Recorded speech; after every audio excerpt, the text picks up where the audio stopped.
The mic doesn't. No, they're on. They're on. Am I? You're on. Alright. Hi everyone, my name is Veronica Sunset. I am the CEO of InSpark. And our topic for today is brand innovation. So really like how leading technologies are changing the way that fashion looks. So just a little bit of context really quickly. So the retail industry, in the US alone, is a $3 trillion industry. And about 6% of that is done online, so $18 billion online. And every year, the business is growing faster and faster. And so today what we're going to explore is how technology is playing into some of the growth of the retail industry and how it's changing really the face of fashion today. So, we'll start with Andre. Let's talk a little bit about the growth and what's driving it. And for this question, I really want all the panelists to answer. How are new technologies playing into growth, into the growth of the fashion industry? Yeah, go ahead, Sam. Nice to meet you, everybody. Specifically about technologies growing industry, I think there's a sense of empowerment as we get into the consumer with what technology is brought out. Previously, walking through a store, you're talking to a single individual, you're hearing kind of a soliloquy. Now technology got a symphony at your fingertips. And basically that consumer has now been acclimatized to this environment within which they're empowered to make their decision. So that simple mechanism of having all of that content and having access to all that content has created a very different consumer in this environment, in this technology environment. So I'm always going to try to tie the technology back to what the real world result is and the consumer result is. I think that's the driver in these spaces. Yeah, and I would agree. As a retailer, you can only put so many stores out in the world, and for us, having an e-commerce platform allows us to be ever present in their life, and to have that global reach that we can only have 26 stores because we're a 2-year-old brand, but our e-commerce site can be assured no matter where she is. Well, actually, I think we've been seeing for a long time the power shift between the marketer, the seller, to the buyer. And just in the last 5 years or so, once Facebook and mobile matured as rapidly as they did, I mean, how many hours does that typical person spend, on the internet? It's always in your hand, it's always in your pocket. So there's a comfort level. I think you're on that point where you're living in it, and so many more people are comfortable purchasing online than they ever used to be. So, I think this is going to continue. Clearly, this is getting more and more frictionless. And Google's going to play a large hand in this as well. They've been announcing where they're going to go next in terms of who gets to rise up in the ranks of search engine results. They have 50% of their searches are on mobile devices now. So they're going to insist that everyone's going to have responsive web design, or at least render perfectly on every device, page load, all these things. And so it's a whole new. Even Google has seen what customers are expecting. Their base expectations so far out ahead of what a retailer can deliver that I think the entire industry is moving like hell to try to catch up, and they're not quite sure what to do. They know that the key is innovation. Well, let's talk about that innovation just for a second and narrow down a little bit. Because when you follow all of the trade press, you hear buzzwords like omni-channel, before we talked about it, you hear about responsive design, like you mentioned, big data. If you get really specific, what kind of innovation are retailers focused on right now? I mean, Scott used to be at Vitamin Shop before, so what are some of the innovations that retailers are focused on? Well, the dirty secret is, unless you're in the top 5 or 10 retailers, you don't know what R&D even is. There is no budget for that. So the innovation is more or less catching up to the features that you should have had 3 or 4 years ago, but you didn't have the resources to put in, which is kind of unfortunate. So you get certain sites, certain companies that are, really standard bearers. They really do a great job. Most of the retail industry is way behind and trying to figure it out. So they'll cherry pick certain ones. When I was at Vitamin Shop a few years ago, I found a trend to a customer Q&A, and I thought, wow, this was probably customers. It doesn't get any more no-brainer than that. It's been a huge lift for us, just that one thing. So, it makes all the other 150 things we have to try to do. So you try to pick your shots. Carolyn, is there anything you would add to that? What does he want to focusing on in innovation? Yeah, I think that's really a difficult question for us. We're always evaluating evaluating a ton of different technology that's kind of the buzzy thing that's out there. And what we really focus on are what are the technologies that we can implement that would help our customers and enhance their experience with our brand and with their life. And so if that means having a responsive design website because she's shopping on the website 25% of the time, then that's what we're going to go do. Or if that means implementing a solution that gives her the ability to have a conversation with another consumer, then that's what we're going to go do. Awesome. So a lot of, you guys are going to touch on a few things. Besides some of the biggest brands, most of the fashion companies are not actually doing innovation in-house, they're partnering with them. And some technologies are available in the market, some are not. If you look at the marketplace overall and all the websites that you see in the market, other than your own, of course, which website do you like the most, e-commerce website, and what specifically about it really attracts you to that site? You want to start, Sam? Sure. Interesting question. When you say e-commerce site, I wouldn't list an e-commerce site as my favorite place to buy digitally. It would be an app. And I'm not going to be an app, it would be iTunes, because it's not their shop front, it's mine. And I think when that barrier breaks down between who you are as a customer and what you're engaging with as a retailer, that's when it's truly engaging with the consumer today. So I would, my mind was specific to our apps. I think that's the future of being very specific to the brand and running the performance there. Carolyn?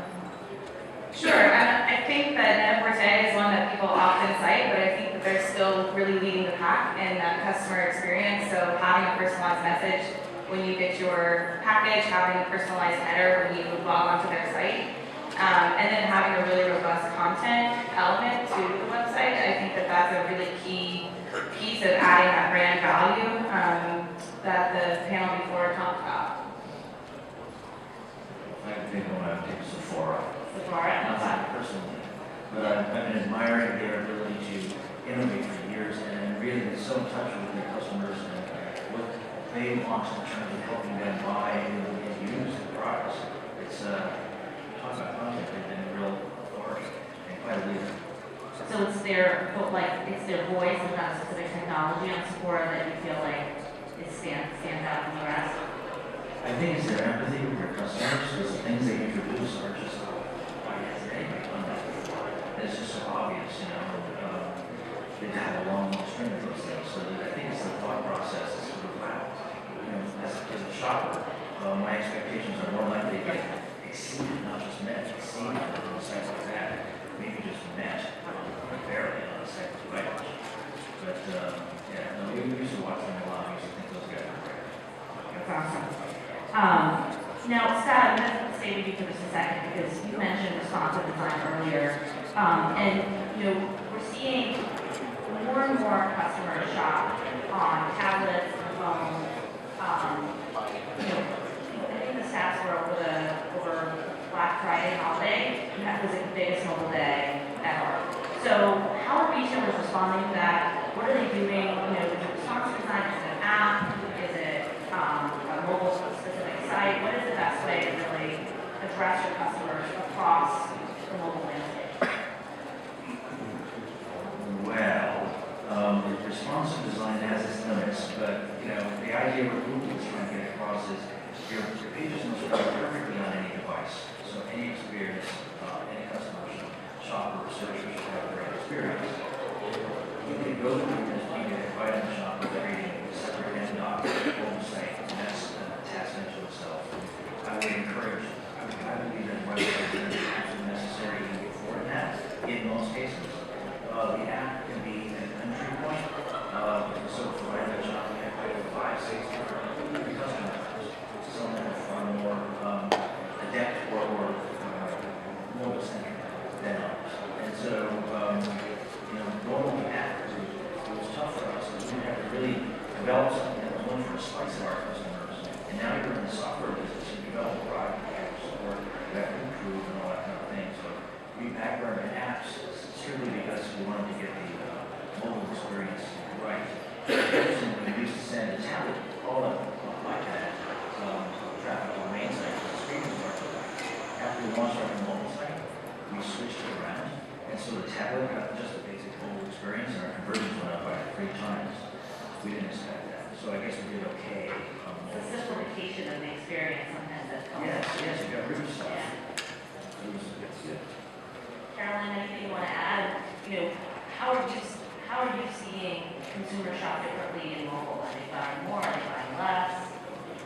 One of the things that we've seen is that mobile is so key to her experience, and she's really utilizing mobile all the time, but we find that she's really only shopping mobile if there's an urgent moment. So we saw big mobile sales on Black Friday and Cyber Monday. We continue to see big mobile sales when we have a big promotional event. But really, most of the mobile traffic that we see is fact-finding mission. Is there anything on that? Yeah, so if we start with the premise that we've kind of left the push world where retailers can push the message out to revise it and go into the pull world, that they're going to want to pull in the information that they want. That mobile and pad device, basically going back to the word empower, I feel like they know more than the store person does. And I feel like they're going to walk in basically more prepared to interact in that retail environment. We did an exercise recently of how luxury brands, the consumer will go online, get all their data, but they will still go into the store to purchase. So there is a lot of the brand voice that has to come through in those places, and that information, good or bad, is going to be retained by the consumer. They're going to walk into the store with it, whether good or bad. So the retailer's got to be omni-aware of what's happening on their digital signature, basically, because that is a large part, much more important, voice of the brand than what's actually happening in the store. And we see more and more retailers also empowering their sales personnel with complimentary password class that help them. I think you guys check out in the fitting room with a mobile payment. Cool. I'm going to switch to social for a moment, and actually I want to broaden social because we work a lot with celebrities, and sometimes social has an effect, and sometimes it can amplify the celebrity endorsement into that. So how are retailers leveraging social technologies and overall kind of the social experience in that community? Sam, do you want to start on that? So it's kind of uniform, right? Trying to find a way of taking that social activity in terms of dollars. And I personally think it doesn't have to.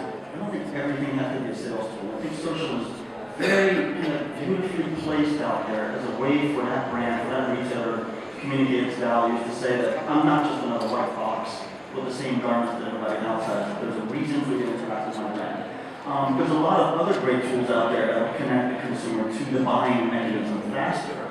Let's say it's retargeting works beautifully. I know what it's doing. It's there for me. But I don't think social media should be there for the purpose of selling. I think it kind of breaks the bridge to that consumer when you start using that medium for the purpose of selling. And I know this is going to be an ongoing conversation. Somebody's going to crack that code, and I hope they do.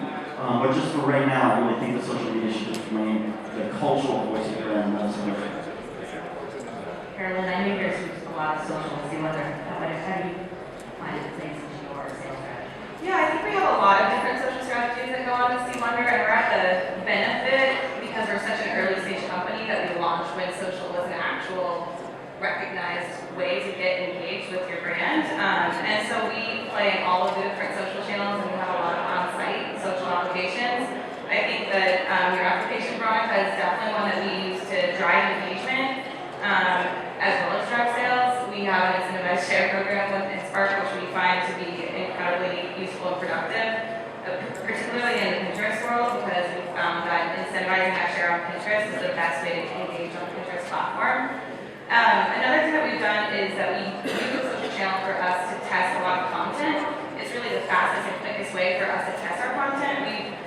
Again, we're still like an early stage company. We're trying to find our voice, and so we're not really sure which content works, but testing content through social is much easier than testing it through the site or testing it through email, which requires code development.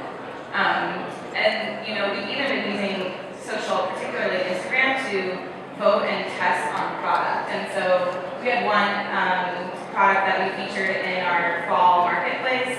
We didn't know how it was going to do. We posted it on Instagram, got an overwhelming response of people wanting it right then and there. So we went and upped our order and sold through the product this fall. Still trying to figure out how to close that gap between seeing it in market and actually being able to sell it, but it was a really interesting experience for us. Sure, Instagram is working on that too. Scott, I want to, Carolyn kind of touched on testing. I want to dig into that a little bit because it it already does something pretty interesting in the whole marketplace of being able to help retailers test. Talk about how companies are looking at innovation and how they're able to sort through all the different technologies there and how a company like Arrow can help them do that. Okay, well, retailers is overwhelmed. I mean, and I've talked to many of my peers, no one answers the phones anymore because 99% of the time it's not solicited sales calls, it's very earnest rep. It wasn't interested, it's like baseball, and they all sound exactly the same. You have no bandwidth to think about it. Or even take a call anymore. So you jump and maybe with confidence and cherry pick a few things you're interested in. That's generally how it goes.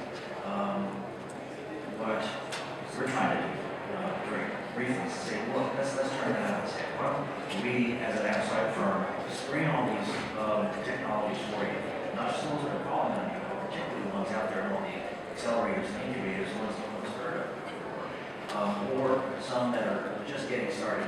We're doing some work with this part for the clients. And what we'll do is go through and we call it split testing. We call it proof of concept. So before a retailer has to fork over IT resources and money and attention and all these calories they have, we, as a third party, will actually run the proof for them, let them find out exactly what does with the business, and they can make a rollout decision. At that point, they can say, oh, okay, we want to focus on the roadmap. So the idea is that rapid fire proofs before any kind of commitment is made. It's great from the technology side because most of them never get access to these retailers. So it's sort of interesting to me here. It's all based on scientific, carefully designed A/B testing. And so they will not have to take the calls. It's like almost like a lab for the retailers. It is. So Sam, I want to talk a little bit about how celebrities are playing a large role in e-commerce. I mean, you have Jessica Alba on this company, who's the co-founder of that company, and you have Kim Kardashian, Shadazzle. So how is celebrities in e-commerce playing together, and how does technology really enable that to go a step further? Well, just starting at the first component in that collaboration is validating, does this personality work with that brand? 10 years ago, we were using something called Q-scores, which I don't think anybody's even heard of Q-scores anymore, because we don't look at Q-scores. Now we look at what's your social media following, what were the last articles that were written about you. There's some really interesting technology coming up that'll scour the net and come up with what's your likability factor now, based on real-time data within the minute, within the month. So that's the first layer that we go through with celebrities, is that it's no longer just on kind of waiting for research and waiting for information to come back. The second part of it, I think, ties back into what we've all been talking about, which is content. And that each brand has to create content, and what better when you have someone who's aligned well with your brand, who can create that content, create that information, knows hopefully coming from an authentic place. And I think that's got to be the correct word. I think we're all pretty savvy enough that when somebody's just taking endorsement dollars and there's no real reason for them to be there, you kind of smell through it. But if there's a real reason why they're there, and they're relevant to that category, relevant to that brand, there's no more powerful engine than somebody who has that awareness, who can say it in that voice, and who can create that content and bring the consumer closer to the brand. So that's why I still think it's on the cover of all the magazines. Probably even more so now than ever before, because it just basically propels, amplifies, fuels that message. Yeah, and has technology made that harder or easier, or is it more in being able to identify the right alignment? It's made it easier. Again, because of this, the celebrity can speak on behalf of the brand with a moment's notice. And there's not a sense of separation that you're actually getting to touch that person in a much closer fashion now. And so I think technology's made and kind of greased that entire machinery to happen faster, to happen more often, and to be more effective. So I want to give a chance for the audience to ask questions, but I have one more for you guys. Let's talk about the next big thing. There's a lot of companies that are serving the e-commerce industry. What's missing? What if you could wave a magic wand and have a solution today that would solve a major problem for you, what would that be? Carolyn, you want to start? Sure. I think that everybody goes and sees Jeff Bezos